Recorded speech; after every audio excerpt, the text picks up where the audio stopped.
Break tu Alpha Bravo masuk. Ya, masuk.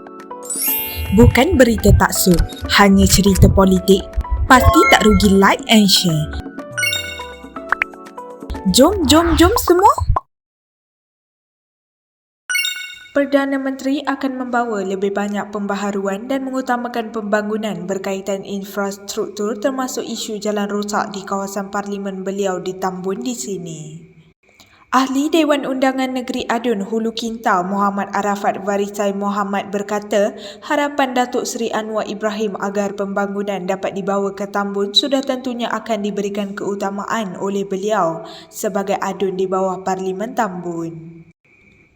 Menurutnya, malah Perdana Menteri telah memberikan lampu hijau iaitu sebarang keperluan dalam Parlimen Tambun cuma perlu dibuat melalui surat permohonan dan akan diluluskan jika ia menepati keperluan rakyat.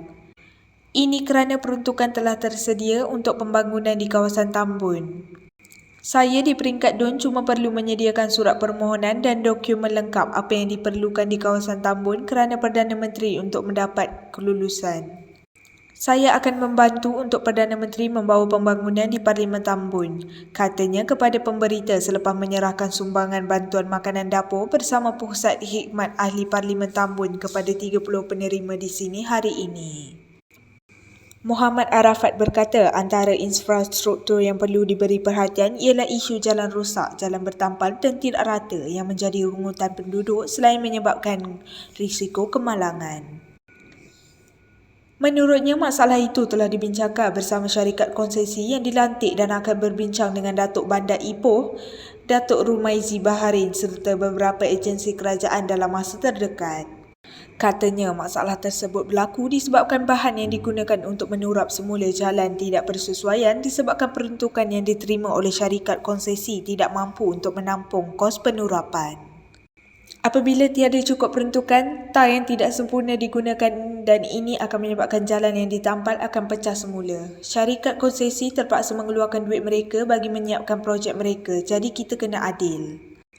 Ini kawasan Parlimen Perdana Menteri dan rakyat di sini sudah memberi kepercayaan. Kita nak pastikan masalah jalan rosak ini tidak akan berbangkit lagi, katanya.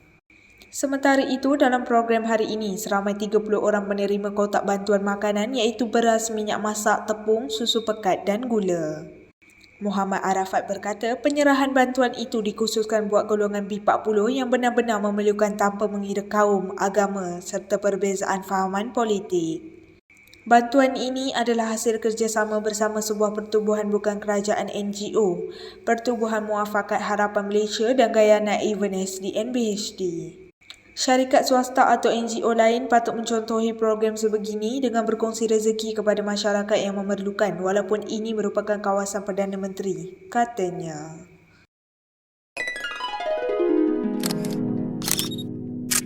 Saya akan pastikan, saya akan dahulukan.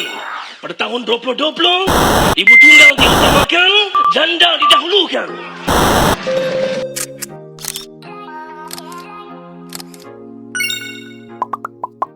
Diulangi, artikel ini diambil dari artikel berkenaan. Kami tidak bertanggungjawab kerana pihak kami tidak tahu kesahihan berita yang dikeluarkan artikel berkenaan. Menghayati hiburan boleh, jangan sampai kita melibatkan diri dengan fitnah dan buka aib mereka.